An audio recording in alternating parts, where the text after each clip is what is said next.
and people can submit written testimony, and I'll give you my address.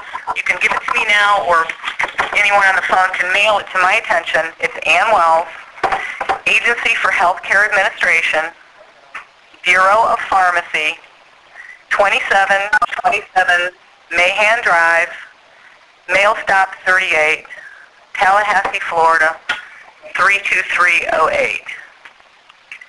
We will leave the public record open for 7 business days, and we'll be happy to accept any written testimony. And Mr. Davis, we'll be happy to take whatever you have and read it and add it to our information. We have at least one person on the telephone. Mr. Kramer, I'll put you as first on the list. Is there anybody else on the telephone? What is your name, please? Dr. Francis Faye Evans Martin.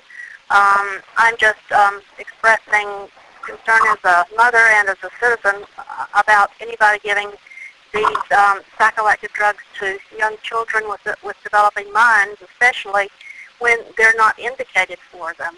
I think Dr. Peter Bregan has gone into more detail than anyone else on the adverse effects of these drugs, and this should be strongly considered, especially for small children. There's so many other methods, behavioral methods,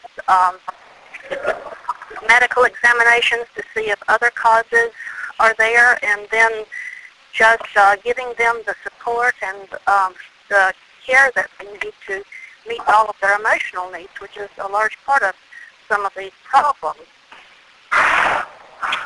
It just seems that there are so many alternative methods for helping young children who are in emotional distress that giving them drugs just to put a straitjacket on their emotions is just reprehensible. Thank you for your testimony. Mr. Kramer, we can go ahead and squeeze you in here at this point. Oh, good. I'm a researcher with the Citizens Commission on Human Rights of Florida, and since I'm not really supposed to ask questions, I guess I'll reframe these as statements. Very briefly, aside from the horrific side effects on children such as lactating breast on young boys, tardive dyskinesia, diabetes, and dramatic weight gain, and aside from the thousands of lawsuits against antipsychotic drug makers and the many lawsuits by states' attorney general, and despite the fact that no one knows the long-term effects of these high-powered mind-altering drugs on children, there's one point here, and that has to do with money, Florida Medicaid money. Per Florida Medicaid rules, in order for a drug's use to be reimbursed, it must be approved by the FDA or listed with a supporting citation in one of 3 drug compendiums. For example, Geodin, one of the atypical antipsychotics you're talking about, has no FDA approval for children for any indication, and there are 0 supporting indications listed in the said drug compendiums. So this was a question I was going to ask, but I'm now going to make a statement.